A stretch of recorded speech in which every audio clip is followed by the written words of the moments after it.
शिकवते. आजचा सत्संग नाशिकमध्ये आहे. इथे आपण संत रामदासजी महाराज आणि कबीर परमात्म्याचे ज्ञान शिकणार आहोत. सत्संग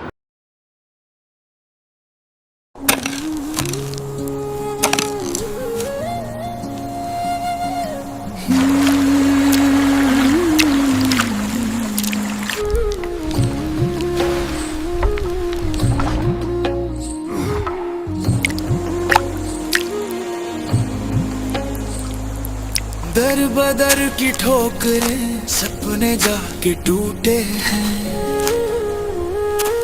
खूब भागा खूब दौड़ा मिले बाबा और फकीर। दर दर भटका खूब घिसाया माथा देख ली। तर मला असं बोलायचंय की आपल्याकडे हे जे पुस्तक आहे तर हे पुस्तक काय आहे, कशाबद्दल आहे, एकदम छोट्या ह्याच्यात जसं तुम्हाला बोलता येईल, जसं आम्हाला समजेल, जसं आम्ही वाचलं नाहीये तर आम्हाला असं काय आम्हाला भेटेल याच्यातून वाचून काय समजेल असं थोडंसं शब्दांमध्ये तुम्ही सांगितलं तर. हे ज्ञानगंगा ग्रंथ या संत रामपालजी महाराजांनी लिहिलेला आणि ह्या ग्रंथामध्ये 4 वेद 6 शास्त्र 18 पुराण बायबल साहेब याच्यात त्याचे महत्वाचे जे श्लोक आहे ते याच्यात मराठी संस्कृत आणि मराठीमध्ये लिहिलेले त्यांनी माहिती आहे भक्ती महाराज. ठीक आहे. आणि जसं आम्ही हे वाचलं हा ना, आम्हाला हळूहळू जसं गोष्टी समजायला लागतात कसं काय काय खरं काय खोटं वगैरे. आणि आम्हाला जर कोणी याबद्दल विचारलं, काही प्रश्न उचलले आमचं जे आम्हाला जे ज्ञान भेटलंय त्याच्याबद्दल, तर आम्ही त्यांना म्हणजे कसं बोलायला पाहिजे, कसं त्यांना समजवायला पाहिजे, हे तुम्ही काय बोलायला याबद्दल? मी त्याच्यामध्ये सृष्टी रचना म्हणून एक पार्ट आहे. ती सृष्टी रचना जर त्यांना समजून सांगितली म्हणजे जवळजवळ सगळं क्लिअर होतं. ओके. बाकीचे जे मध्ये जे श्लोक टाकलेले जसं 7वा अध्याय 15वा अध्याय 11वा अध्याय 18वा अध्याय नंतर देव भागवत ज्याच्यामध्ये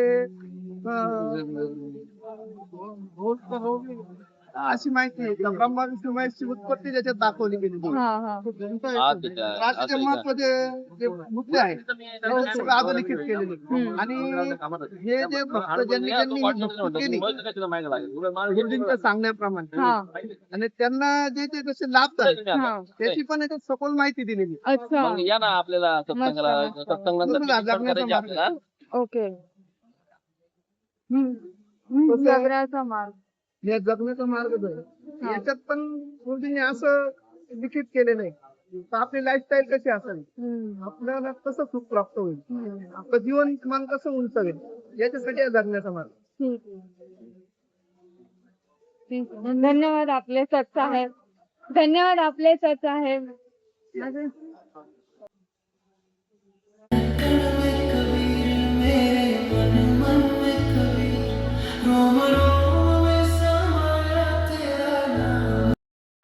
जग ने मारे पत्थर तुझको तूने बांटे फूल रे। हिसार वाला जेल में बैठा कर गया सारा काम रे। ओ जग ने मारे पत्थर तुझको तूने बांटे फूल रे। ओ तूने बांटे फूल रे। मेरे डूबे खेत बचावन आया मेरा।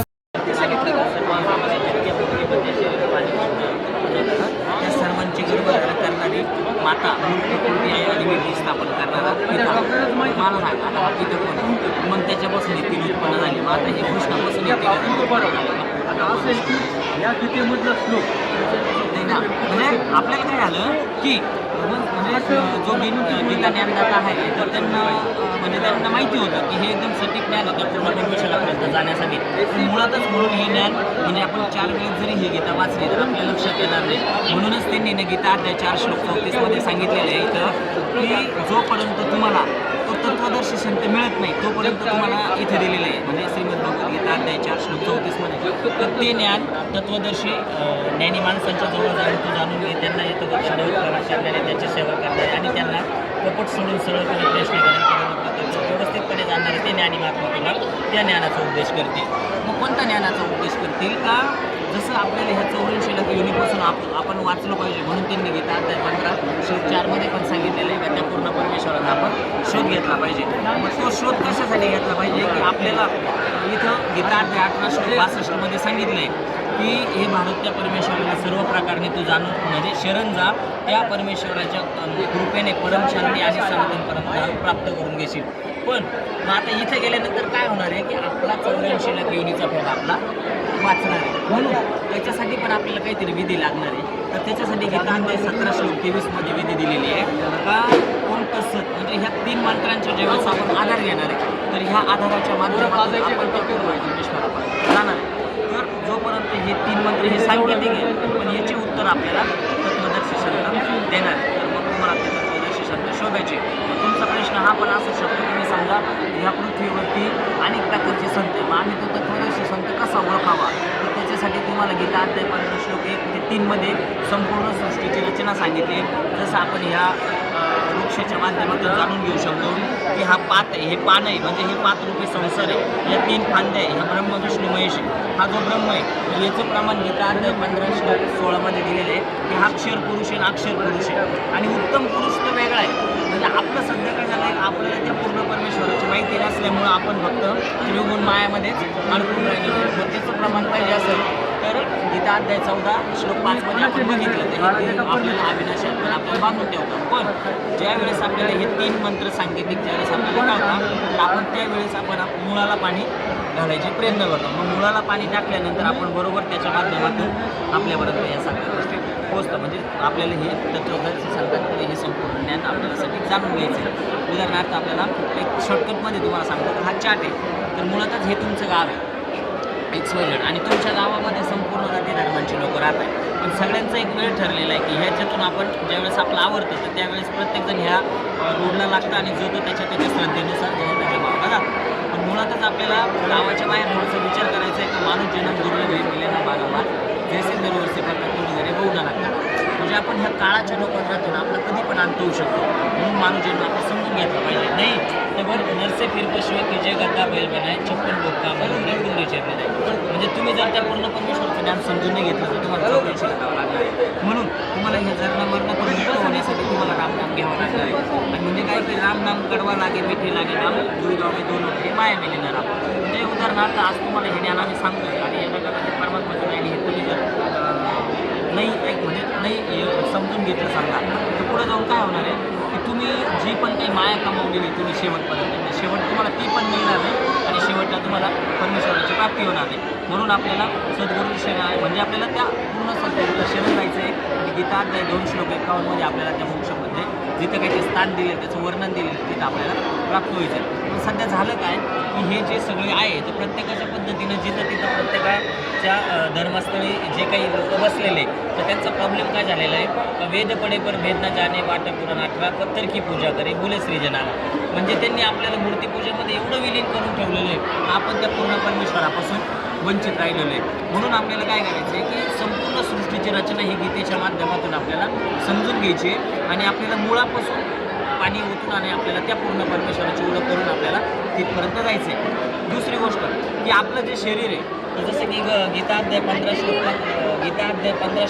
मध्ये दिले तसं आपल्या म्हणजे परमेश्वर आपल्या हृदयामध्ये म्हणून ज्या काही आपल्या शरीरामध्ये जे काही चक्र दिलेले ज्याच्यामध्ये काही देवी देवतांचं जे काही स्थान आहे ते अनेक ग्रंथामध्ये जसं की रविदास रामायण असेल घट रामायण असेल आपलं 24 प्रमाण असेल गरुड पुराण असेल या सगळ्या ग्रंथांमध्ये त्याचं प्रमाण दिलेलं आहे की ह्या देवी देवतांची चक्र आपल्या शरीरामध्ये नाणं आपल्याला त्यांची साधना करायची. त्यांची साधना काय करायची आहे की आपण त्यांच्या सृष्टीवरती 21 ब्रह्मांडांमध्ये राहतो म्हणून आपल्याला त्यांची साधना त्याचं प्रमाण इथे गरुड पुराण. त्याच्यानंतर आपल्याला हे 5 यज्ञ दिलेले आहे सद्भक्तीसाठी.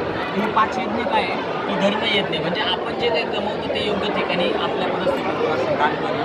ध्यान यज्ञ म्हणजे ज्यावेळेस आपल्याला तत्वदर्शी संत मिळेल ते ज्यावेळेस आपल्याला नामदीक्षा देतील त्यावेळेस आपल्याला ह्या 7 मंत्रांचा आपल्याला जाप करायचा आहे. हवन यज्ञ म्हणजे काय की आपल्या घरामध्ये एक गावठी तुपाचा त्या पूर्ण परमेश्वराच्या प्रतिमासमोर छोटासा आपल्या परिस्थितीनुसार दिवा लावला गेला पाहिजे. आणि प्रमाण यज्ञ गीता 4:34 मध्ये त्याचं प्रमाण आहे की आपण दंडवत प्रमाण केला पाहिजे. आणि ज्ञान यज्ञ की जसं की आता आपला दोघांचा चालू आहे आपण त्या पूर्ण परमेश्वराचं ज्ञान ज्यांना हे ज्ञान माहिती नाही आपण त्यांच्यापर्यंत पोहोचवतो.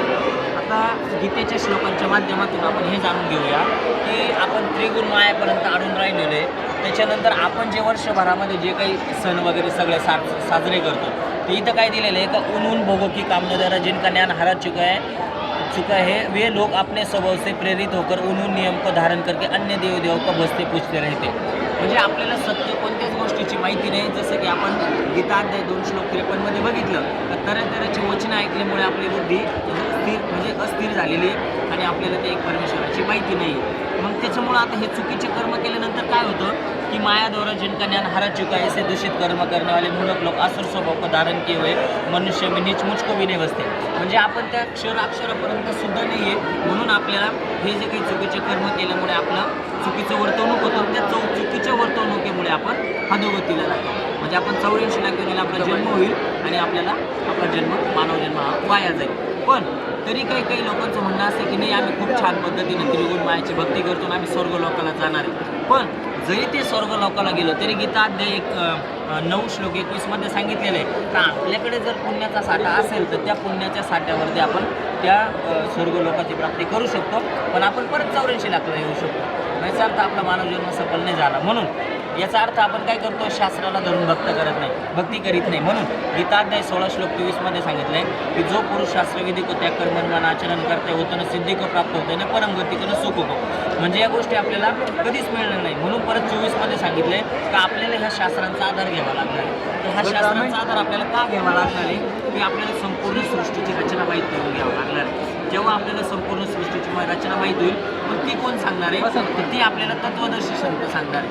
आणि ते भेटल्यानंतर ती जी काही विधी देणार आहे त्या विधीच्या माध्यमातून आपला मानव जन्म हा सफल होणार आहे आणि 84 लाख योनीपासून वाचणार आहे. हे सगळं ज्ञान कोण देत आहे गीता ज्ञान देता गीता अध्याय 15 श्लोक 4 मध्ये तुम्ही त्या पूर्ण परमेश्वराचा शोध घेतला पाहिजे.